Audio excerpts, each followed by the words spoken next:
In the mountains of Durango, between dirt roads and dense pine forests, there are fortified ranches and dozens of gunmen guarding the entrances of every town.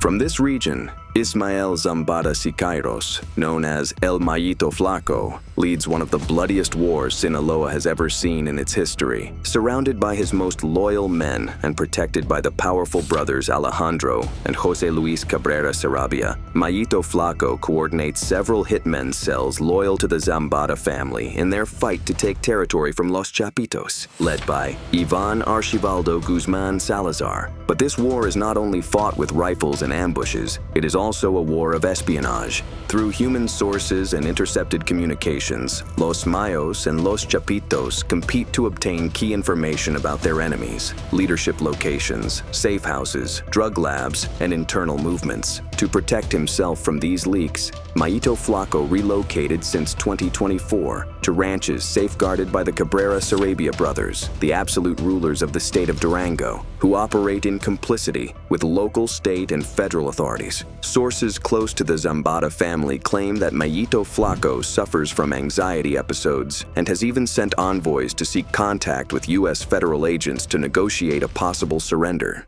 Meanwhile, the Cabrera Sarabia brothers continue growing more powerful. They control drug production, routes into the United States, extort local businesses, ranchers, and farmers, and take a share of the federal budget allocated to multiple municipalities. Mayito Flaco knows that in Durango, he and his allies are protected. But why does the federal government avoid carrying out major operations in Durango? Who are the political partners of the Cabrera Sarabia brothers? And which other allies of Mayito Flaco are hiding in the mountains of Durango?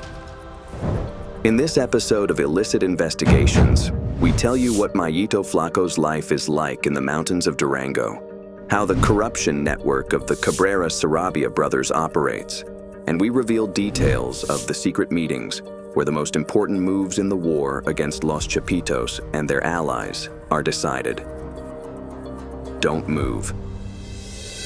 The story begins in Vasco-Gil, a small community that does not appear on tourist maps, but is strategic in the internal war of the Sinaloa Cartel. It has barely 450 inhabitants, yet it has a clandestine, paved airstrip. It was built by the Cabrera Sarabia brothers for the exclusive use of their organization.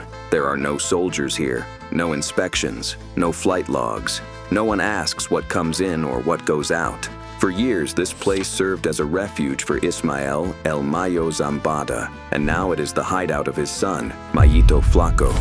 On Monday, October 28, 2024, a small plane dropped explosives in several points of Vasco-Gil. Los Chapitos were sending a direct message. We know where you are and who is protecting you. The attack did not cause major damage, but it did expose what many already suspected, that Mayito Flaco moves between several ranches in this part of the mountains. One of them is this one, which includes an underground shelter and a tunnel that connects to another point in the mountain. Sources describe it as a perfect escape in case of a military operation. Less than 2 kilometers away stands another compound known as Las Cabañas. From satellite imagery, you can see it has solar panels and a swimming pool. According to sources, it is a modern construction with game rooms. It is luxury in the middle of clandestinity. Private parties for the closest men to Alejandro and Jose Luis are held there. Mayito Flaco has also taken refuge there. Within Vasco-Gil itself, another house with a pool serves as a meeting center for politicians and businessmen. It is a discreet but crucial site, and another place where Mayito Flaco has slept in recent months. But Mayito Flaco's hideouts go far beyond Vasco-Gil. In Otayes, in the town of San Jose de la Laguna, is the official residence of Alejandro Cabrera Sarabia and his wife. It is a brown-colored compound surrounded by hills and protected by state police. And here emerges one of the threads that sustain the cartel's power. Hector Herrera Nunez, a state congressman from the Morena party, is Alejandro's brother-in-law and a key figure in Durango politics. He served twice as mayor of Otayes, and he reached the state congress thanks to drug trafficking money.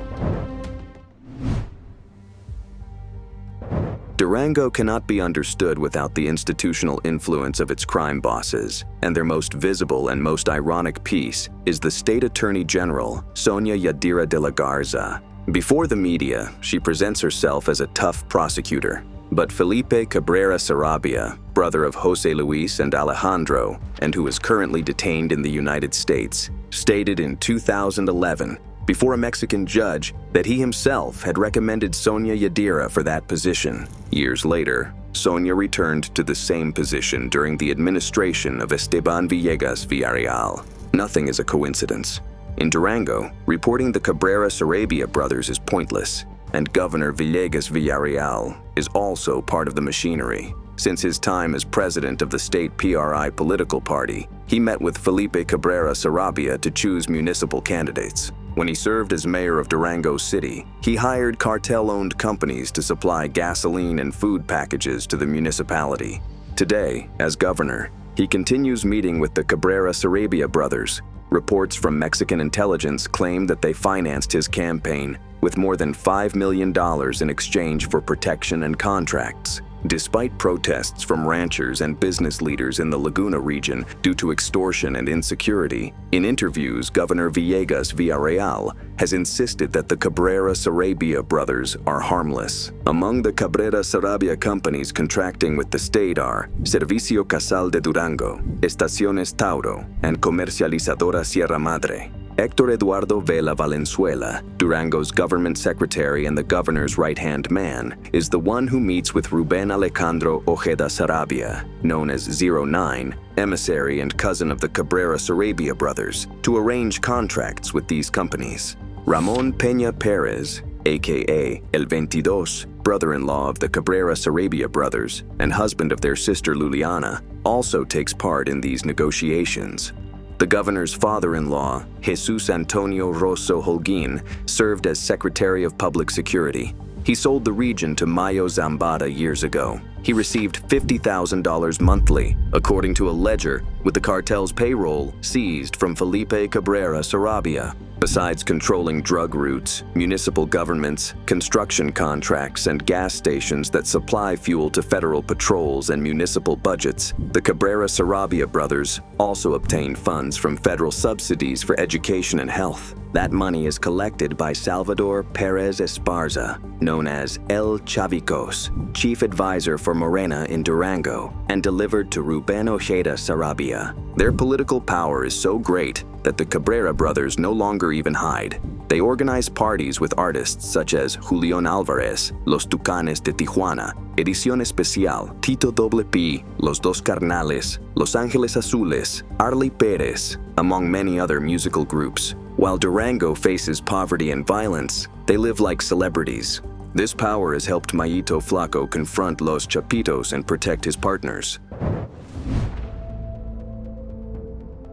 The ranches of the Cabrera Sarabia brothers don't just serve as a refuge for Mayito Flaco. Some of his partners and operators wanted by the authorities are also hiding in Durango, such as Alfonso Limon Sanchez, known as Poncho Limon, Carlos Alberto Paez Pereda, known as Carlitos Rugrats, and Vicente Carrillo Leyva, known as El Ingeniero. These crime bosses often meet at this ranch owned by the Cabrera Sarabia brothers, located 15 kilometers east of Durango City. There, they make decisions about the war against Los Chapitos and coordinate drug trafficking operations. La Peña del Águila Airfield, located 30 minutes from the Durango state capital, is the base of air operations for the Cabrera Sarabia, Mayito Flaco, and their associates. Likewise, the Cabrera Sarabia brothers control all the drug labs in the mountains of Durango. And here a revealing detail appears. A percentage of the profits from each drug lab is delivered by cartel members to Eric Gomez, the state undersecretary and the governor's right-hand man, according to an intelligence report.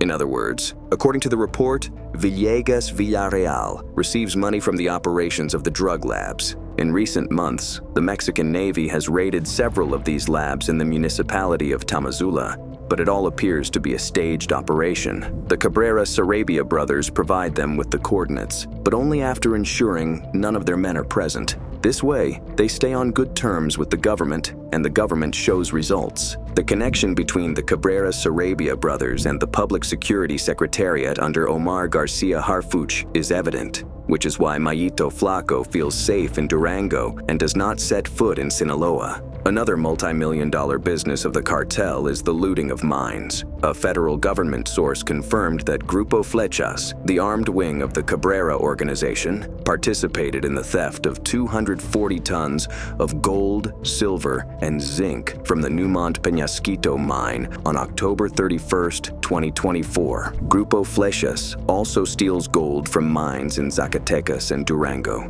The Cabrera Sarabia brothers have turned Durango into a criminal fortress, and Mayito Flaco is their guest of honor.